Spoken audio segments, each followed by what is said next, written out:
Welcome everybody to Relax Time Radio. This is the Friday, the 15th of May show. We're recording this a day ahead, still from home. And you might notice that there are three of us in the picture. There's me as usual. There's Mon. Hey Mon. Hi. And our special our special dancing guest, Mr. Pharadon Phonamnuai. And he's our guest today, and we're going to be talking about, the food handouts, food distribution, community kitchens in Chiang Mai, which I know you've been involved in. So looking forward to talking about that with you, and what you're doing and what other people are doing to help out the people who are struggling the most, especially with food. In Chiang Mai right now because of COVID. Other than that, we'll get to it in just a second. Other than that, we are just going to be playing some music as usual, new release music, and that's it. So we may as well get into it. Yeah. So welcome to the show. Thank you for taking the time, first of all. And before we get started, I just want to say that Paul and me are going to invite new guests now for our Local Heroes series, and I just call it that way, so we cannot change the name anymore. Local Heroes series, I like it. Yeah, Local Heroes of Chiang Mai. All right, Paul, you're the first local hero of Chiang Mai that we're interviewing. Yeah, that's what my mom said. I was actually just thinking that you've been on. How many times have you been on? How many times have you been on Relax Time Radio now? 4 times. 4 times. Yeah. So you and Johnny Adhikari are more or less in a race for most appearances, I think. Pretty much, you two have been on more than anybody else. Even more than the U.S. ambassador probably. Okay. All right, so that's cool. Yeah, I'm looking forward to that. So we can because Mon and I, we've been doing this show, and basically our focus, our particular show, we do a Friday show, right? So our focus has been on entrepreneurship, social impact. Social impact is what you're doing, and you're kind of an entrepreneur as well, right? Because you started businesses and things, and we also do some travel stuff as well. And you're a very experienced traveler. And you have your own travel documentary. So Boz basically hitting all three of those things that we got. Love it. All right, let's dive right in. So I got actually, I don't got to know you in person, but I've seen your paintings through the post that Paul has shared. And I thought, first of all, those paintings were extremely beautiful. Thank wow, you. I was looking at it, it's like, no way, like how can anyone paint like this? But then I just can't even draw a straight line, so I guess that's where my fascination comes from. So if you may just start with just introducing yourself a little bit, and tell people what you're actually doing with those community kitchens here in Chiang Mai. All right, hello, my name is Paul. I'm 39 years old. I was a study architect. That's why I can draw. And I love traveling. Back to 2009, I was hitchhiking from Chiang Mai to Paris. And 3 months on the road through this Trans-Siberian Railway. I did that a couple of times, and hitchhiked to Japan a few times, and hitchhiked around the countries for, was a great experience. And 5-6 years ago, I started to get into kind of like social work for environment, like for planting tree. Try to clean up the canal, which doesn't work. And some other stuff, pretty much with Paul, we done a lot of projects together. Yeah. We've done a few things together. I translated Paul's book. He taught me saxophone.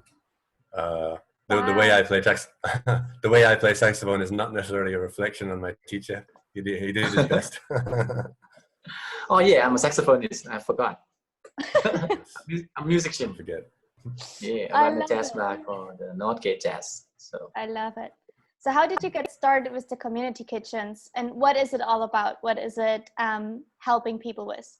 It's kind of in the name, but just tell us a little bit about it. yeah, like in this crazy situation, like I saw a post of one of my friends who live in Second Ring Road in Chiang Mai. She was like, oh, people lost their job, probably 100,000 people, more than 100,000 people in Chiang Mai. So, and also, you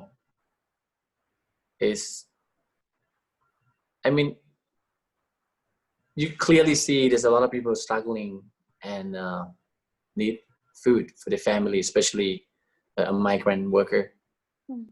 And so I put the sign up, like free food tomorrow in front of the North Gate. And, I prepare about 50 box. But, next day, a few of my friends bought some food, maybe 100 more. So we start with 100 something. And the next day, the food, there's more people know about it. So they kind of wanted to get involved and contribute with some, food, some Rhye, some fluids, waters, anything like the mass and everything. So it's turned out to be like probably 1,000 box of food every day. And we've been doing it for 45 days, and I started to see something wrong with this. Something not right. We can't keep fit people like this forever. For now it's all right. But I think people have to wait in line for 2 hours to get one box of food, and they some of them even come with their kids. Some of the disabled people, like old people, they come and wait in the heat. Like we give away, we start giving away food like from 4 p.m. but people starting to come and wait in line for 2 p.m. So 2 hours of hundreds and hundreds of people. So it's not right. Why you have to come and wait in the sun with the kids, right? 2 is, each one get one box of food, because we wanted to share and kind of manage the resources, like really small resources. But we don't want to open the box, right? Because you want to keep it clean. You want to make sure like no one touching it. Mm-hmm. People come and get the box of food, which is we have no idea what's in there. Pretty much, or they don't know what is in there. So we don't know, like old people, young kids, or people who got diabetes, right? So we don't know what's in there. So they eat whatever we give them. Mm-hmm. And it seems like wrong. If you think about the health, like the food as a health, including to be a part of the health system, I don't know. Right? If you think well-being, well-being, right? It's part of human well-being, human well-being or healthcare system. I mean, maybe we think separately, but we can't separate it. If you want to take care of people to be good health and fight with the virus or whatever, you need to be healthy. Yeah. And also, in this time of no business running and no job, whatever. You really want to be healthy. You don't want to go to hospital, spend money or whatever.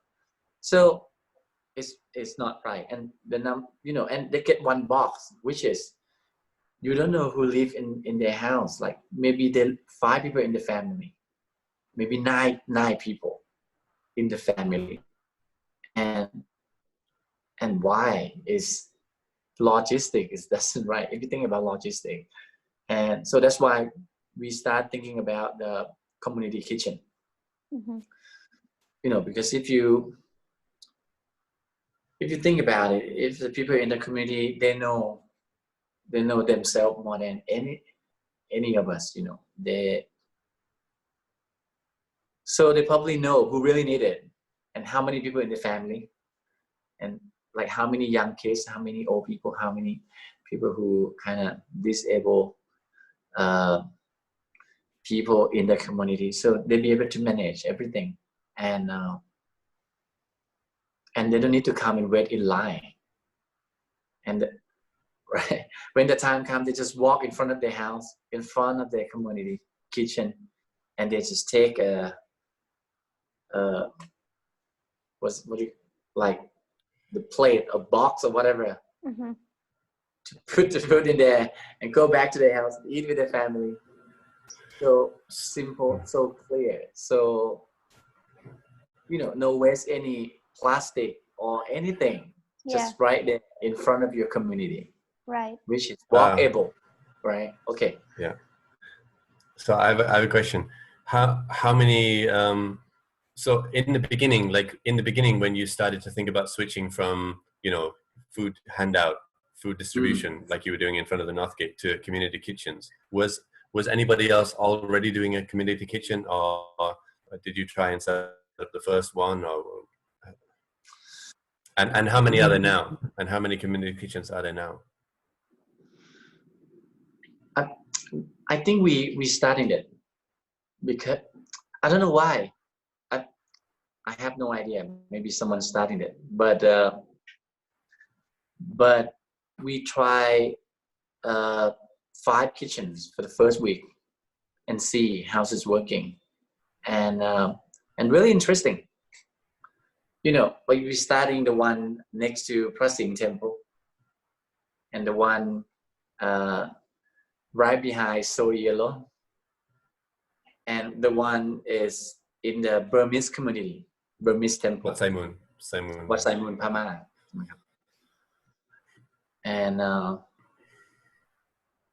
the one in the next to the Mecca Canal, which is like people who live in the poison canal, whatever. I don't know if you have been there, Moon, but they almost like a, how you say, slum? Yeah. So right. Yeah, next something to your, like a slum, maybe. I mean. Yeah, something next to the radio station that you work. Yeah, so it's turned out that people who live in the slum, or people who live in a Burmese community, probably like migrant, illegal worker or whatever, they done it really well. And 2 of the community who live in the city, like, I mean, the rich, I mean, they keep up from the first week. So maybe they couldn't find a volunteer, someone who come and help their cooking. They, could get to kind of communicate to their community and send a message out. Anyway, so it's turned out to be the Burmese community doing very good. They talk to the media, and after a few days, they have more sponsors. In the beginning, we give them 10,000 each community, to get some gas, to get some oil, kind of raw material stuff for the kitchen. But the Burmese community, or the people who live in the slum, they're starting to they need it, so they're working really hard somehow. I don't know. Yeah. And they'll be able to get some sponsor from different places, including, later the municipality kind of join the group and manage all the resources. And right now we've been set up about 20 kitchen, but it's maybe only 14 community is working well, and maybe 6 community kind of give up for cooking because it's hard work. Yeah. Right. Yeah. I mean, so some of the communities kind of they don't. I mean, they're cooking. If you don't kind of do some kind of small research for people in your community, like who really need it, and you know, it's kind of number stuff. You can't cook for 500 people, impossible. Right. But you be able, you know, 150. I think is about the right number, maybe 200.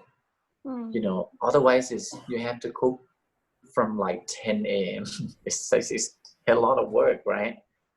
For feed people in the evening. But the committee who work out a little bit with the small information, with the number, and you know, have some knowledge to organize, you know, they do good. Right. They'll be able to control and manage it. Yeah. And they have one community, maybe 2 community, they kind of straight out this idea and turn the community kitchen to be a restaurant for lunch. And they're doing good. They make money. Nice. And the money is for the volunteer, and they have some food left for the dinner. Awesome. Does it make sense? I don't know. Yes. Yeah. I would like to tag on with a question from what you mentioned earlier about the differences between the communities and, you know, where it works well and where it doesn't work well. But my question is more to the places who do the food distribution. What is your feeling about the people who do food distribution and support all the people who need the food? Do you think that sometimes it can happen that people maybe also go to these places, although they may not need it as much as other people do?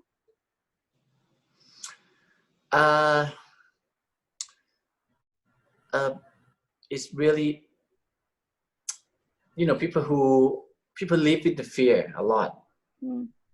I don't know, people who live with their fear, the way they react to the situation is different, right? When you worry so much, when you have no power, when you have no resources, you probably have no authority to make a plan for your life.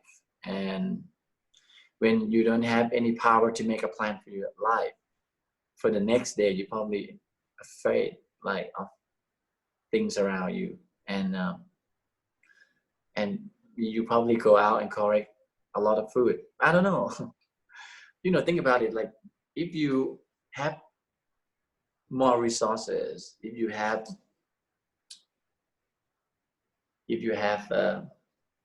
more power or more money, the way you feel about situation is different. Yeah, you feel more stable.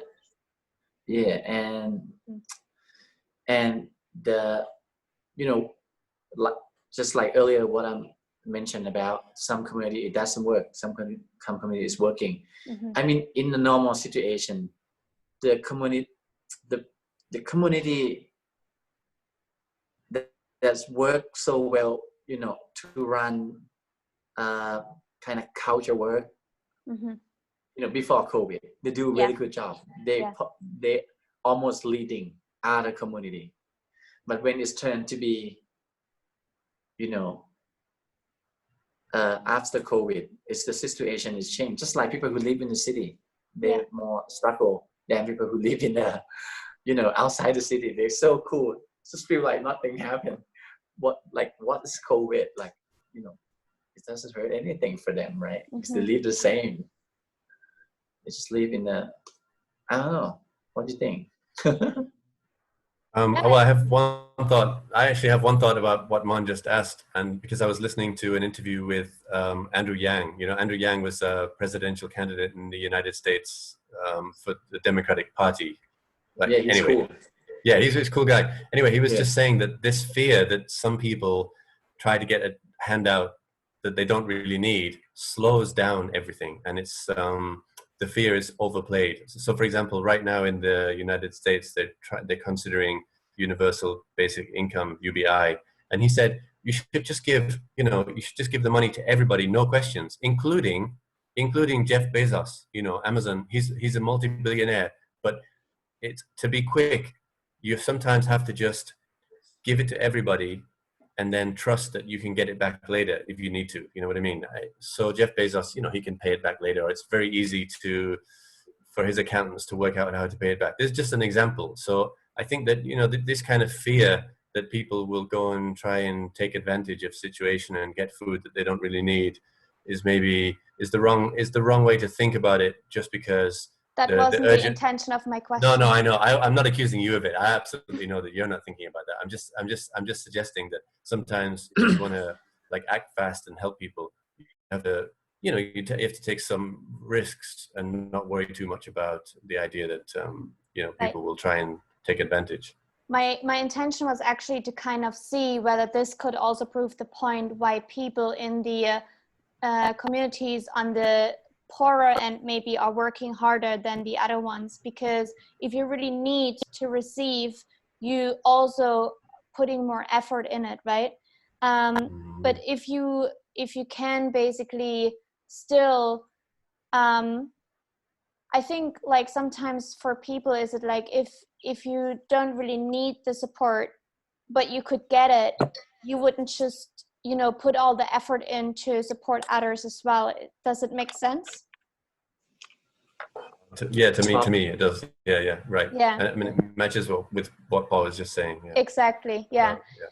So I was wondering, is there a way how people who maybe have time or they have resources, whatever form, can get involved in any of the community kitchens?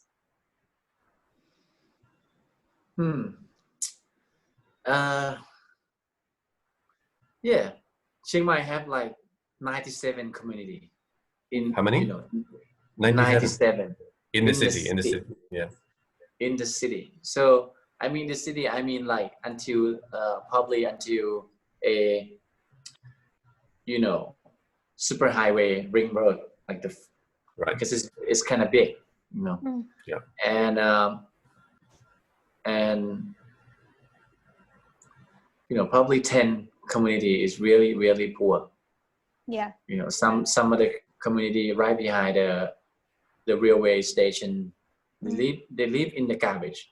I don't know, maybe I take you one day to see. It's really, really tough. Like, and you know, the number says it's about 57 homeless in who, you know, live on the street. And you know, it's good to set up, but for me, you know, it's good to set up the community kitchen as much as we can. But the point is, some of the community who which is really poor, you know, some of them, it doesn't have you know, to organize something is sometimes it's not easy for them at all. To gathering people together, to use the language, to kind of facilitate people in the community to come and help out and organizing. It's something, which just means like a few of them who really, really poor, doesn't have a real leader or leader in the community, doesn't have any power or don't have know-how to organize the community kitchen. Right. Why? One thing is why have to be kitchen? Why we don't just give, like, you know, raw food to them? Because we've been do some of the resources. I mean, like, what do you say? We went to kind of do some interview 413 people, you know, and put in the Google document and kind of working on. I mean, people who really, really poor, that doesn't have kitchen in their home. I mean, some of them live in the, you know, red truck. I mean, they drive red truck and they live right behind the red truck at night. You know, some of them doesn't have a refrigerator to keep even raw eggs or stuff like that. You know, some of the community, you know, have no electric even. So, I mean, that's why we come up with the community kitchens. And, you know, I mean, you can, if you have time or if you have some resources, you can come and talk to the community nearby your house, you know, and ask them, yeah, maybe we can help organize this together. And now, you know, we make a live group of the community people who join this campaign. And we asked the people, the government who work in municipality to come and help organize this, because sometimes, you know, they have 3,000 kilogram of kind of cabbage. Yeah. From the Hill tribe, you know, and they just give away kind of in Merriam, you know, for people whoever drive through, just get whatever you want, right? And I mean, some people just take it and then throw it away, for sure. Oh. Yeah, because you don't need that much cabbage 10 kilogram and then in your house, man. Like, you're not gonna eat 5 cabbage forever. Like, you give it to the pig, whatever, because no organizing, right? But now, just like 2 days ago, they have like 2,000 kilograms of rice and 1,000 kilograms of like potato, and another 1,000 kilograms of like from the south, from what's it called? Jom Tong, whatever, Majam, whatever. And then they're starting to call the leader from the community who join the projects of the kitchen. So they come and they spread it out, and someone be able to take care of them, put the meat in the fridge, right? Put everything in the right place, and then be able to share. Otherwise, it's a mess for sure. Right. So what would happen if, let's just say, Paul and me, we have a lot of free time. I'm just making this up. Paul and me, we have a lot of free time, and we suddenly decide, oh, okay, so in our community, we want to open a community kitchen. So how do we get started, and how do we get this organized? What do we need to do if let's just say I come to you, I say, Paul, I really want to open this community kitchen. I think I can help a lot of people. What do I do? How does it look like?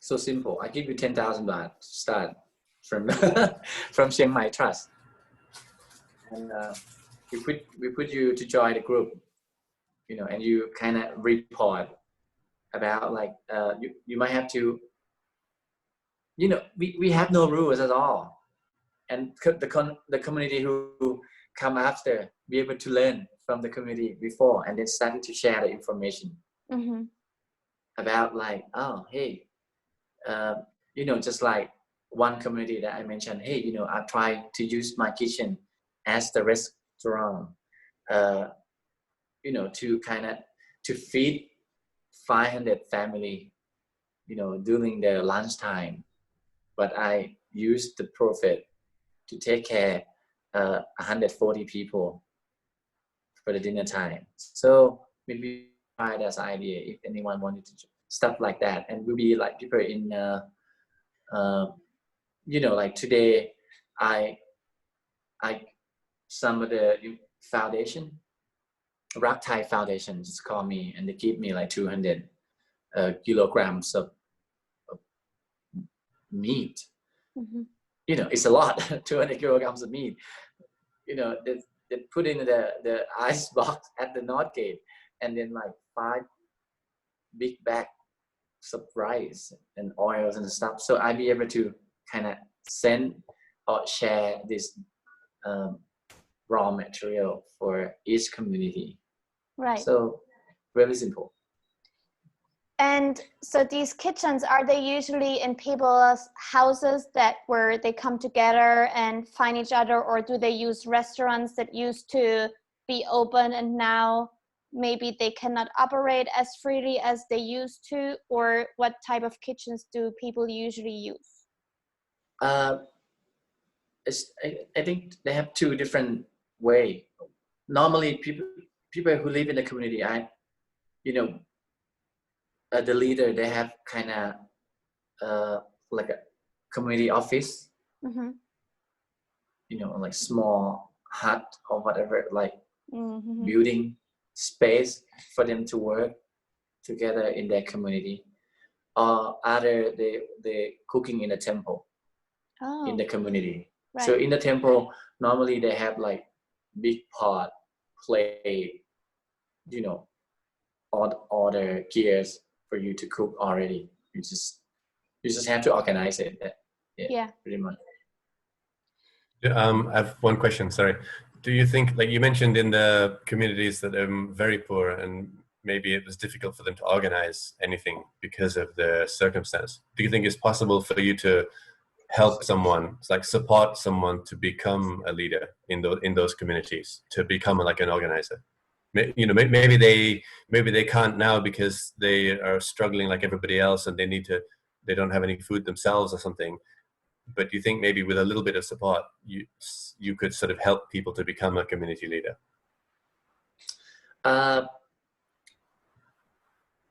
Yeah, possible. The thing is, the community who, couldn't help themselves, normally come and take a food from another community who live next to it. All right. And you probably kind of talk to the community who have more volunteer or have more resources to kind of help cook for other, but it's more resources, and maybe which is happening now. In next to your radio station, they have one community called Tiparat, which is cooking for Phá Mai, and they have one. But I also try, but which is really hard to organize something like that. I don't know. I was thinking about it, but you might have to work with them and take more time and more resources, which is this day, they have an idea, or people have a box. What's it called? Happiness? What's it called in Thai? Tu Pansuk. Tu Pansuk, like a happiness box or some. I forgot. Happiness box that you put in the community, and then whoever needs it just open the box, and it's trying to be Dharma that some of the family kind of take the ball. It's really, I think it's a long-term work. I don't know, because we don't know the end of the story yet, right? Mm-hmm. And just like Danny Young talk about UBI is also something that turned to be a big problem in Thailand as well, because on the number that we working out is only kind of 38% get it. That's 5,000 baht. It's too slow. Yeah. And the algorithm, it doesn't work right, because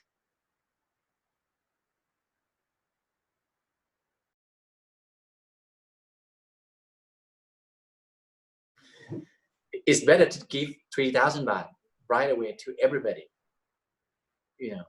Just right now, today, to solve the problem, because this too crazy. And they have a number of people who suicide also in Thailand. Is probably 50 people for the last 2 months, the last month or whatever. I don't remember, but could be more, could be worse, or a lot of number of situations that we don't know, because Thailand is really lack of kind of information about this somehow. Yeah. Do you think the community kitchens can be kept going even after COVID? You think it's a good idea to try and keep them, or to keep the system in place?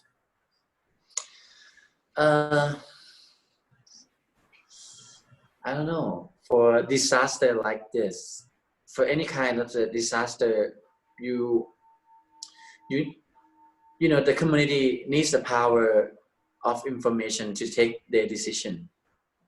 You know, if they want to protect themselves, right? How they're gonna take a decision? How they're gonna react to the disaster? And the point is like we have that information. If we have this, we have them enough to take the right decision.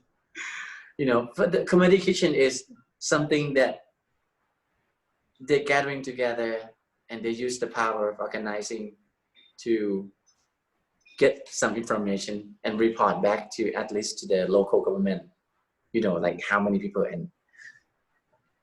and in 1 month how many thousand kilograms of rye this and this they need, you know, for this crazy disaster. So we be able to manage it in the long term, you know, because we want to get all the material the cheapest, or the vegetable rice need to support the local farmer right away, you know, who really need it, so we can join them together. But I don't know like how they can keep it, because the people who live in the city probably they move here for work, right? Yeah, right. They didn't move here to create a community somehow. It's maybe my question is a little bit premature or the wrong time for that. Yeah. How do you ensure, or maybe ensure is the wrong word, but how do you try to help people like the homeless and migrant workers that are in a really bad situation right now, maybe? And how can you reach them if they're not having any access to whatever communication devices we are able to use?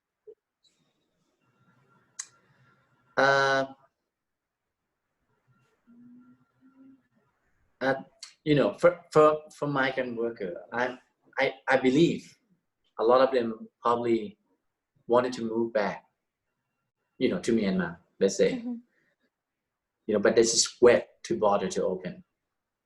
They can't live here. There's no job for them, probably a year. And and you know, now you can't move because the border is closing. It's really hard to move across the province as well today. Yeah. You know, you need the ID, you need this and those, you need, you know, even I went to Chiang Mai last week to take some work, and you know, forget about people who don't have any permit or work or IDs or or illegal workers. And it's also really dangerous to move back for most of them.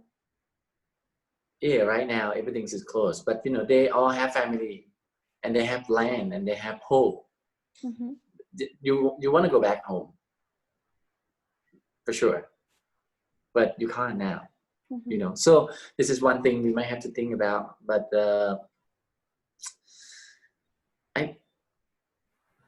you know, like in the long term, we probably might have to reimagination about how we're going to live, because it's nothing really secure. You know, even you have people, how you say, like permanent job? No, serious job.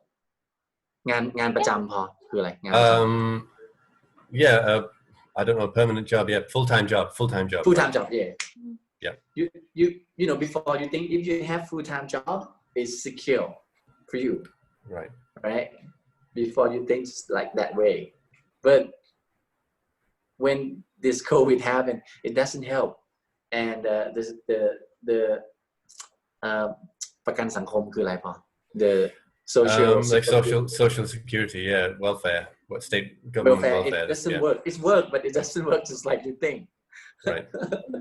You know, because the system of like corrupt or somehow, I don't know, it's too crazy situation. I mean, what you think is sure is not sure at all. I mean, in your Right. in your perception, I think. So to kind of maybe I can't answer your question now about, but you know, after food crisis situation, we have to look back for job. How do you can work and, you know, and feed your family. Absolutely. I was just Yeah, wondering but I don't know how we can reach the people who maybe are out of reach normally, like the homeless. How do they know about that they may have the possibility to come to the community kitchen? Yeah. In Chiang Mai, they have the house of homeless. Mm-hmm. They do just close, also close to your radio station, Mm-hmm. just across the canal, and they have a house shelter. Yeah, and they have kitchen, and they have, and I think they join this community kitchen also, but not through our part, but through they have organization, the government organization to kind of help them, and they work together for a long time, many years. Mm-hmm. I know they've been there, so I think they're fine, you know. Okay. Yeah. Do you have any plans? So you started with food distribution at the North Gate, and then you sort of lots of different, you know, friends, local businesses got involved and donated there with you, and then you moved on to the community kitchens. Do you have anything in mind, the next step for you, or the next step for Chiang Mai or Chiang Mai Trust?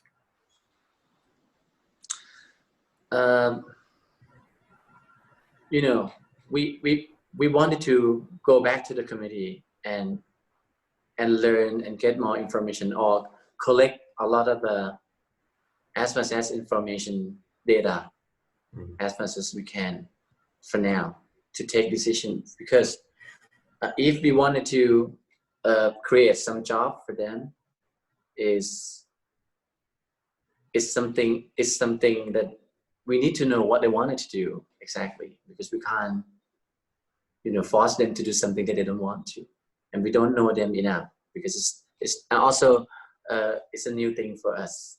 We might have to collaborate with you know, with a lot of organizations who work with them before, and that's what I see.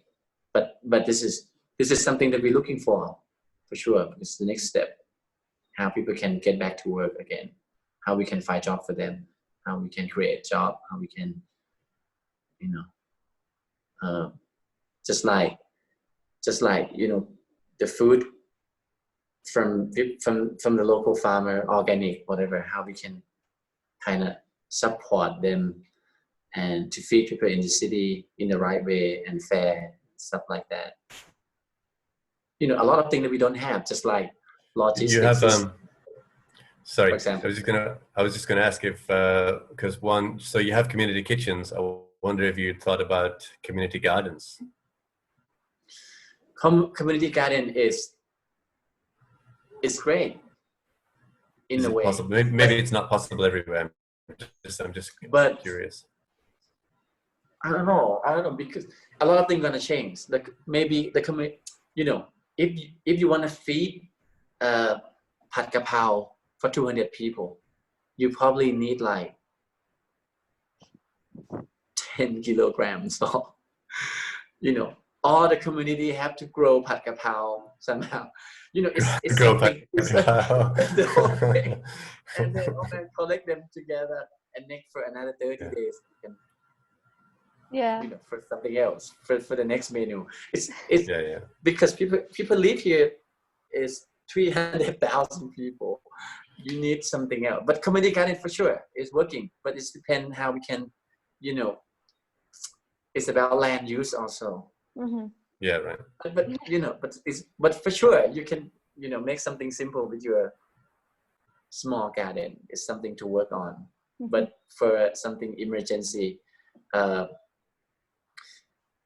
you know, it's a long time. If you plant some garden today, you know, gardening, you probably at least wait for 30 days. Yeah. Next month, right? So during the time, what we can do.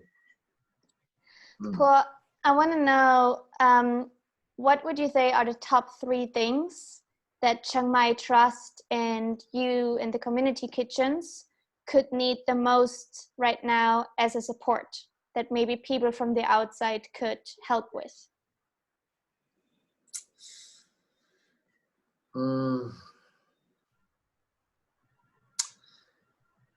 Yeah, I don't know. The thing is, Chiang Mai Trust is, in the beginning, we start, you know, our goal is to kind of work with the environment of the city in the beginning, you know, but it's turned out that you know, this crisis, okay, now this is emergency with the food, with the community garden, you know, and but some other part we still working is about the smoke problem also. You know, one part is we wanted to set up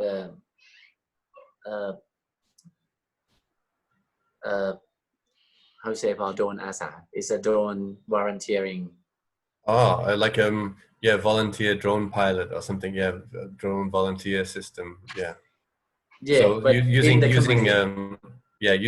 drones to sort of in the community to map the forest or map burning or this kind of thing. Yeah. Right. And you know, in Chiang Mai, with, you know, right now people in the city kind of running around and use this drone, try to help, you know, stop the fire in the forest.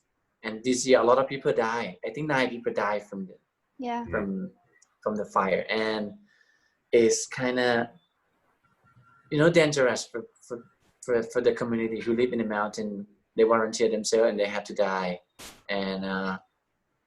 And also we wanted to use this drone to kind of also collect data. They have a program called SMART, which is, if you collect enough data, you know, you'll be able to predict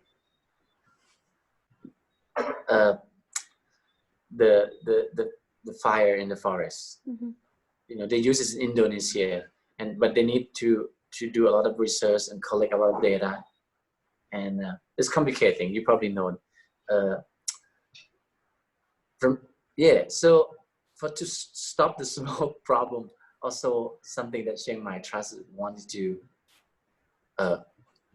do and work with, you know, and we wanted to, Okay. I have a question. Like maybe Wait, yeah, he it didn't sounds answer like the question. no. I'm sorry.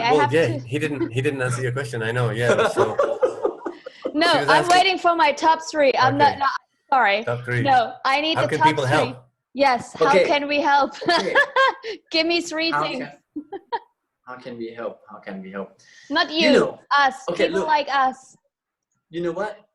You know, we you know, as I told you, that we we interview 413 people, and 30% is even from some other outside the city. They're from Merim, they're from San Kamphaeng, they're from Metro, they're from Hang Dong or whatever. Because right now in the center of the city is turned to be kind of the center of the food rescue. Right. We say about ศูนย์กลางการแจกอาหาร Central Food Distribution Center. Yeah, you know, also is the logistic is not right, because some of the worker they live in Metro because the rent is cheaper. Sure. Right, for 800 baht per month. So they take a cheap songtail to the town and get in line and wait for the whole day to get their lunch and then to get the dinner, you know, and collect some of the food back home in Metro. So one thing you would need is to distribute it outside Chiang Mai city. Right. Okay, that's the happy box could help. Do you need money? Let me just ask you. Does Chiang Mai Trust? Okay, great. So where can we donate? I'm gonna be really for Chiang Mai Trust. That's why I sold my art, right? And the books, because we need the money to buy a drone, to get the system, to traveling to the community, and be able to set up the what's it called, Paul? When you use the program and you need a big space to put all the information in there. Server, yeah. Server. Yeah, the big server and the team to work. Okay, so people, if you want to help, you can send money to Chiang Mai Trust. So what's the third thing? Are you taking food, like packed food, dried food that people? We're looking for dry food for sure. Great. Rice. We have 3 things. Paul, you can go now. With the question. Thank you to help me out. Sometimes you don't know what you need, because you need so many things. Okay. I need you, Moon. I'm free. Yeah. Okay. I have just one more question left. I think we're almost like at 15 minutes, so we're probably good. But I have one more question left. How do people find out more information? Where can they go? Which Facebook page or where can they kind of follow you? Follow your personal page or follow Chiang Mai Trust or? Follow Chiang Mai Trust page. Follow my personal page, or send a message to Paul Sugars. I'll tell you what. I will put links underneath this video. Links down there in the description, so you can follow in those links. Fair enough. Thanks, Paul. Okay. The Facebook page is Chiang Mai Trust, all in one word. Yes? Chiang Mai. Let me see. Oh yeah, Chiang Mai Trust. It's look like that. There you go. That's awesome. It. It's so not really the first thing you're gonna do, guys, is like the page. Okay. Awesome. And then you can send the money, the foods, and organizational personnel over there. I'm going first. Right. You probably need a translator too. For me? No, you can be my translator. Well, I can the translator. I can do the translating. Yeah. Oh, I yeah. can help with the translating. See, Paul and me coming over. Mon is an experienced organizer for volunteers and foundations and this kind of thing as well. Now she's she's a multi-talented person doing life coaching and all sorts of things. I don't do life coaching, but the rest Not I do. business coaching. I kind of I love it. Cor, it was amazing to get to know you through this 3-screen setup, and thank you so much for sharing so much. But most of all, thank you so much for taking care of the communities in Chiang Mai. That is incredible. That is very honorable. That is not that's not everyone's thing to do. So I personally want to thank you, because I feel like I'm a part of this of my home here, that I made my home, and thank you for making it my home and letting it be my home. And also I personally want to just say to everyone out there that if you feel like you have another even just 50 or 100 baht left, or food, dried food, whatever, rice, whatever, this is my personal thing. This is nothing to do with the radio. I'm not doing advertisement. From my heart, I want to send love, light, food, and money to Chiang Mai Trust. So if anyone wants to join me, please follow me. I'm giving it over to Paul. Well, I'm in with that too. Thank you. I think I'll be in touch soon. I think I just got something out of the British government.